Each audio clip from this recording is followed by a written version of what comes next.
Bugun men sizlarga uy sharoitida so'qoq somsa pishirib ko'rsatib beraman. Birinchi navbatda xamir qilishdan boshlaymiz. Oddiy xamir tayyorlaymiz. Bu uchun bizga un, tuz, suv kerak bo'ladi. Xamirimiz o'rtacha qattiqlikda bo'lishi kerak.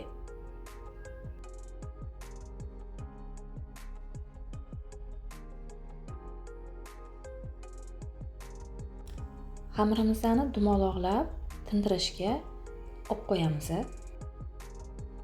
Xamirimiz tunguncha bu orada ko'katlarimizni tozalab, yuvib, to'g'rab olamiz.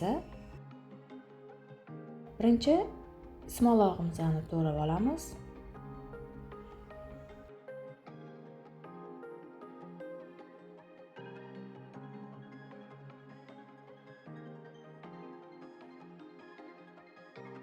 Keyin yalpizni to'g'rashni boshladim.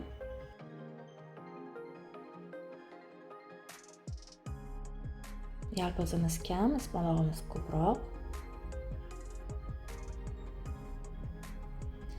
Yalpizimiz kam, ismalog'imiz ko'p bo'lgani uchun bularni bo'lib ismaloq bilan yalpizni aralashtiramiz.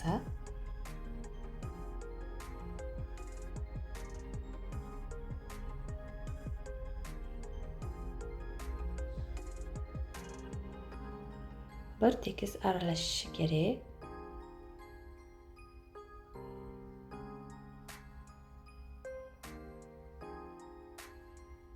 Bu arada xamirimiz ham tayyor bo'lib qolib tingan bo'ladi. Qo'llarimiz bilan mushtlab juvada yoyib olamiz.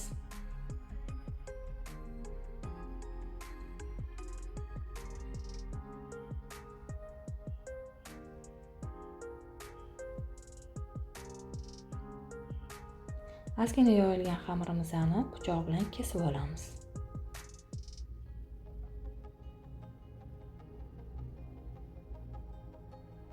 Kesib olingan bo'laklarimizni yana bo'laklarga kesamiz.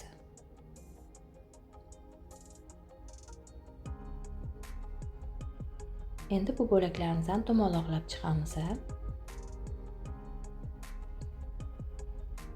Dumaloqlangan bo'laklarimizni esa yapaloqlab shu ko'rinishda yapaloqlab olamiz va yoyishni boshlaymiz. Men xamirni yupqaroq qilib yoydim. Kimga qalinroq xamir yoqsa, qalinroq qilib yoysanglar ham bo'ladi.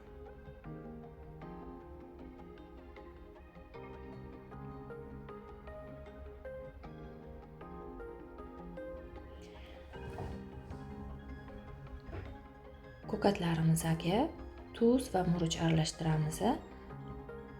Lekin buni porsiyali qilish kerak. Agar oldindan aralashtirib qo'ysanglar, tuz solinganligi uchun suvi chiqib ketadi. Tuz, murch va yog' ozgina aralashtiramiz. Ko'katlarni ayamasdan ko'p-ko'pdan solsanglar, juda ham mazali chiqadi. Mana ko'p-ko'pdan ko'kat solingan. Xamirimizni ko'kat solganimizdan keyin mana shu hozir ko'rib turgan usulda yopib chiqamiz va juvada 1-2 yurg'izamiz.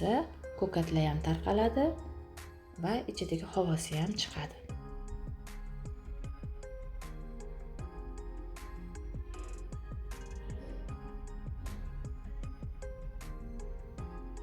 Keyin buni skоворodkaga qo'yamiz.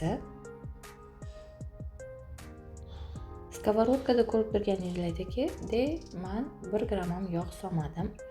Yog' solsanglar pirojka bo'lib qoladi. Yog' solmaymiz. Ikki tomonini o'giramiz va shunaqa xoldor bo'lib pishadi. Ustiga keyin sariyog' sursangiz, sariyog' ham maza beradi, ham yumshatib beradi.